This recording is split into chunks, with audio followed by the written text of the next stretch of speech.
Nouveau format de vidéo pour vous expliquer un peu plus ce qu'on fait à la ferme. C'est vrai qu'on vous montre pas mal de choses sur Insta, mais souvent c'est court, c'est rapide et on n'a pas le temps de trop vous expliquer ce qu'on fait. Là, l'idée et le gros projet du moment, c'est de gérer tous les sols. Pour le moment, on a mis à nu quasiment tout dans la ferme, donc ça voulait dire casser pas mal de dalles. On a loué pour la plupart des dalles un énorme marteau-piqueur, notamment toutes les parties carrelées, c'était ultra rude et on avait un marteau-piqueur 18 kg si je dis pas de bêtises pour le faire, et heureusement parce qu'au burineur, nous celui qu'on a, c'était clairement pas faisable. Donc on a pété tous les carrelages. Sur cette partie-là, il nous restait encore des dalles qu'on voit un peu là, des dalles en béton. Celles-ci, pour le coup, on a réussi à les péter avec un marteau, enfin pas vraiment un marteau-piqueur, un burineur filaire. Et ça l'a fait. Donc, une fois que toutes les dalles sont retirées, l'idée c'est de venir décaisser d'une certaine profondeur pour qu'on puisse refaire un lit de gravier avant de couler notre dalle béton. Donc pour ça, on s'est fait une petite réglette, entre guillemets, avec la hauteur à décaisser. Elle est là. Hop, donc une petite règle, on s'est mis, nous, il faut qu'on décaisse de 40 cm. Sur tous nos murs, il y a un trait bleu qui est le trait de 1 mètre qu'on avait tracé avant de tout péter. Donc en gros, c'est le trait à 1 mètre au-dessus du niveau 0 de la maison. Et donc après, on sait de combien il faut qu'on décaisse. Il faut plutôt que le trait bleu se retrouve au niveau du 1,40 m ou du 1,60 m. Mon explication n'a pas l'air du tout claire, mais bref, ça nous aide énormément. Et donc là, l'étape d'après, c'est de venir décaisser pas mal de pièces. Vas-y, t'as la référence du coup du marteau-piqueur qu'on a utilisé du La référence? Non, mais genre c'est quel... En puissance électrique, 1300 watts et en puissance de frappe, 8,5 joules. Donc ça nous a aidé pas mal pour les dalles qui restaient. Et ça nous aide énormément aussi pour la partie dans l'étable, où c'est pas vraiment une dalle béton, c'est plus du ciment qu'ils ont coulé par-dessus tout un lit de pierre. Alors là on le voit bien. En gros, il y a une petite épaisseur de ciment qui colmatait toutes les pierres. Et pour le coup, là, notre burineur Caterpillar, il est nickel. Donc ça prend un peu de temps, mais ça se fait bien. Voilà, on avance petit à petit. C'est parti.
Ça y est, on a bien avancé, on a décaissé avec la mini-pelle toute la partie cuisine et arrière-cuisine.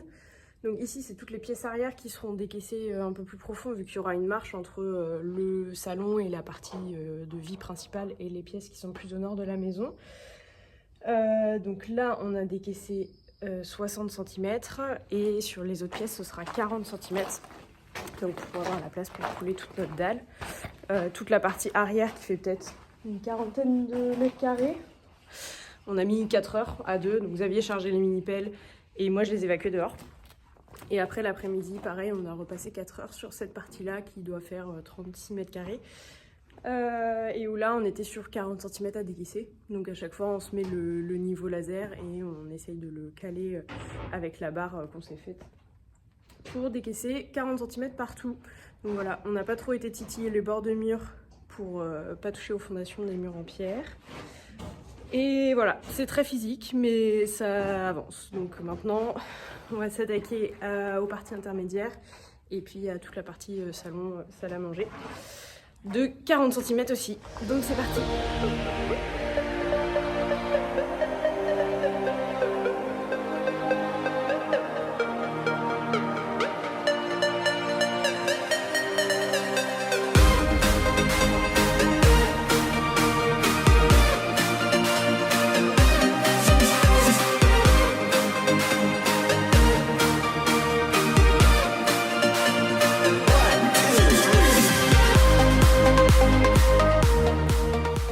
Ça y est, nouvelle journée à la maison.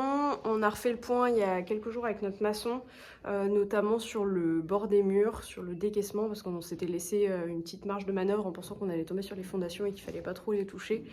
Et en fait, en creusant, les fondations sont encore méga profondes. Donc il va falloir qu'on finisse de décaisser tout le bord des murs, partout, pour mettre tout à niveau, donc à moins 40 cm. Donc on va faire ça à la main. C'est parti.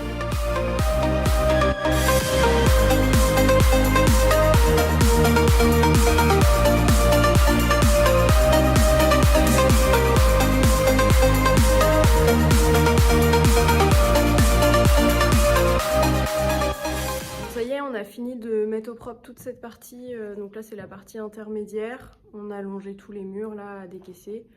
Ça s'est bien fait. C'était assez physique, mais ça se fait bien.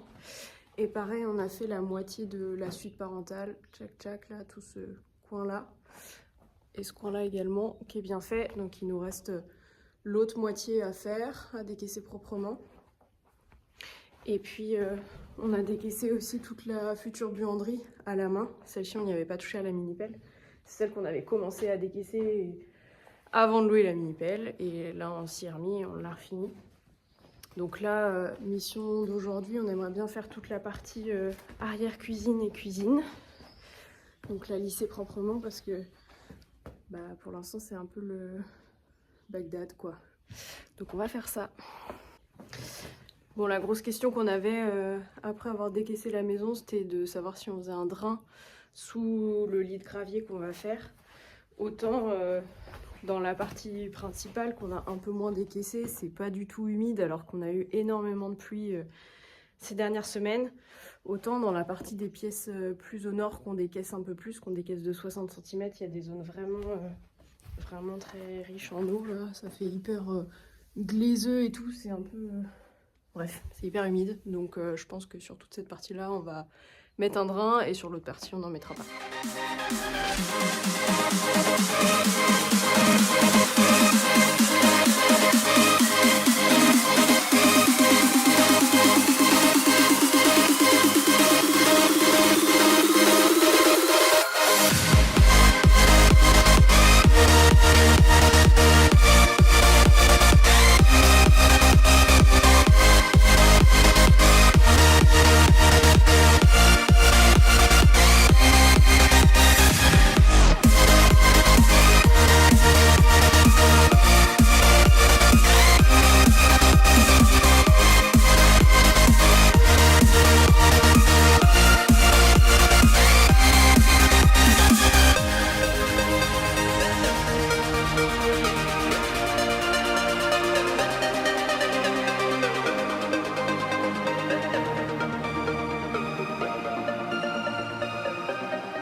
Ouais. Alors déjà pour se repérer, on a notre maçon qui a tracé le trait de 1 mètre. Donc le trait de 1 mètre dans le bâtiment, c'est un repère dimensionnel qui représente le 1 mètre à 1 mètre du sol du plancher fini.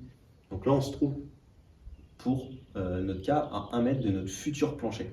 Sauf qu'ici on a 1 mètre 40 parce qu'on a décaissé 40 cm. En fait les 40 cm ont plusieurs utilités, mais si on décompose toutes nos couches successives qu'on va rajouter après, on va se retrouver avec 10 cm de cailloux ici. Ces 10 cm de cailloux vont nous permettre surtout d'avoir un effet stable et drainant sous la dalle, qui va aussi nous permettre de faire passer des évacuations, de repasser tout ce qui est alimentation générale et tout. Par-dessus, on va rajouter un polyane.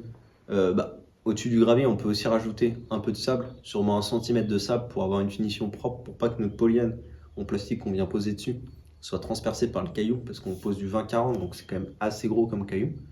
Donc à la suite de ça, on va avoir les 12 cm de dalle. Donc là, 12 plus 1 plus 10, on se retrouve à 23 cm. Par-dessus, on va venir rajouter, nous, 10 cm d'isolant sous chape. Donc 10 cm en plus, on se retrouve à 33 cm. 33 cm derrière, on va avoir un plancher chauffant tout au rez-de-chaussée. Et le plancher chauffant, lui, c'est une chape de 5 cm. Donc 5 cm plus 33, on est à 38. Et là, du coup, il reste 2 cm et c'est les 2 cm de finition de sol. Donc les 2 cm qui vont être réservés à tout ce qui est colle, carrelage, parquet, tous les types de sols qu'on va pouvoir mettre par-dessus. Et du coup, nous, on a fait 40 cm parce que si on anticipait tous les types de sols, des fois, on se retrouvait avec quelques millimètres. Sauf que c'est trop variable, on va dire, d'une pièce à l'autre, ou c'est difficile d'avoir une régularité au millimètre près. Donc nous, on a préféré prendre 40 cm pour avoir directement toutes les couches d'un coup. Et donc ça y est, on a tout décaissé dans la partie sud-parentale. Donc là, il va nous rester simplement à remettre au propre un petit peu la toute première zone qu'on a décaissée proprement, parce qu'en fait, à y revenir dessus, on trouve qu'elle est franchement dégueulasse. Donc on voit notre progression au fur et à mesure de la mise au propre des pièces. Et puis là, sur les prochains jours, il nous reste cette partie-là, donc c'est toute l'entrée. Au mine de rien, ça va être un petit peu plus chiant parce qu'il reste des bouts de dalle qu'il va falloir piquer au marteau-piqueur, là autour de la cheminée notamment et autour de la porte d'entrée parce qu'on n'avait pas voulu piquer là pour pouvoir sortir les brouettes plus facilement.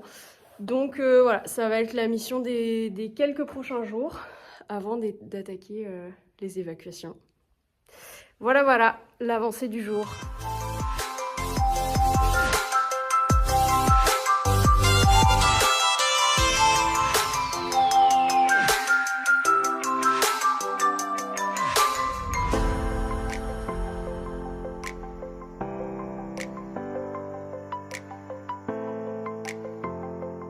Bon, vous avez dû le voir en vidéo, on galère à virer les fondations de la cheminée. Franchement, c'est hyper dur parce qu'en gros, on a commencé à péter les blocs et c'est une des seules parties qui est ferraillée, donc c'est un enfer.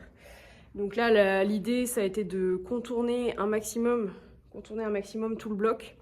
Et on n'avait pas les batteries de la scie sabre, donc on ne pouvait pas l'utiliser pour péter les ferrailles, mais là on les a ramenées aujourd'hui. Donc là on va péter les ferrailles qui restent là, l'idée c'est d'évacuer ensuite le bloc et de faire la même chose sur le deuxième.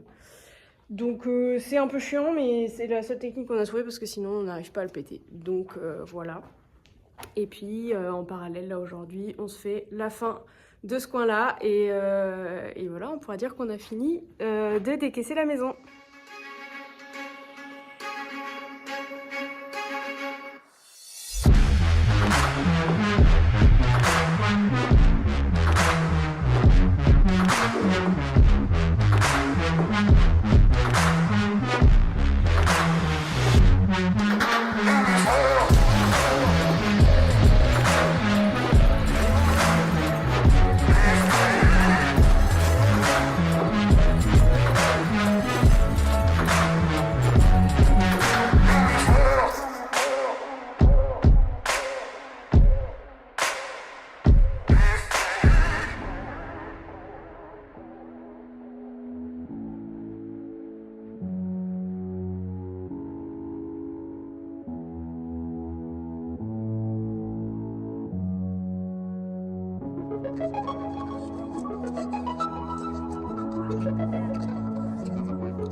on a fini de décaisser toute la maison, même la cheminée là qui nous a donné du fil à retordre. Donc on est trop contents, ça nous a pris quand même pas mal de temps, d'énergie, mais ça y est, c'est fait, donc une étape de fini. Ouais, clairement, un paquet de brouettes de fait, mais c'est bien, c'est une bonne étape de valider, on est trop contents. Ça fait des belles économies aussi. Ouais, c'est clair. Et puis on est fiers, parce que mine de rien, on en a fait du boulot. Ça se voit pas comme ça, mais là, c'est impressionnant. Faut savoir que pour tout décaisser, là, les 130 mètres carrés sur 40 cm, on avait fait chiffrer par un maçon quand même avant de choisir de le faire nous-mêmes. Ouais. Et il y en avait pour au moins 10 000 € hors taxe, donc 11 000 et des brouettes, quoi. C'est le cas de le dire. Mais bref, clairement, c'était pas dans nos budgets, donc on a préféré le faire nous-mêmes. Et nous, ça nous a coûté, si on prend tout ce qu'on avait loué, 700, 800 € quoi. Ouais. 800 € de location et après beaucoup d'énergie, beaucoup de calories. Ouais. Voilà. Brûler, ouais. Grosso modo, beaucoup de calories, un peu de muscle de prix, mais beaucoup de fierté. Voilà, quelques courbatures aussi, parce qu'il faut pas se mentir. Faut le faire quoi. Ouais. Donc voilà, ça c'est validé. La prochaine étape, ça va être de préparer tous les réseaux avant de couler la dalle. On n'y est pas encore. Réseau eau usée là à prévoir. Et puis pas mal encore de maçonnerie à faire parce qu'on va modifier pas mal d'ouvrants, des fenêtres qu'on passe en porte-fenêtre. Donc bref, n'hésite pas à t'abonner pour pas louper la prochaine vidéo parce qu'on n'en fait pas tout le temps. Et sinon, à aller venir nous voir sur Insta, UneGrangeVine. On est quand même plus actifs sur Insta. Et dans les commentaires, petite question. Vous pensez qu'on a brassé combien de tonnes de terre? Voilà, n'hésitez pas à mettre vos pronostics. Et après, comme ça, autrement, vous avez le droit de dire soit le nombre de tonnes de terre ou soit le nombre de brouettes. Voilà, essayez de calculer. Et nous, on n'a pas voulu. Ça nous a fait trop mal au cœur. Donc, n'hésite pas à t'abonner pour voir ça, mettre un petit j'aime pour nous soutenir. Et puis, on se dit à bientôt dans la prochaine vidéo. Salut!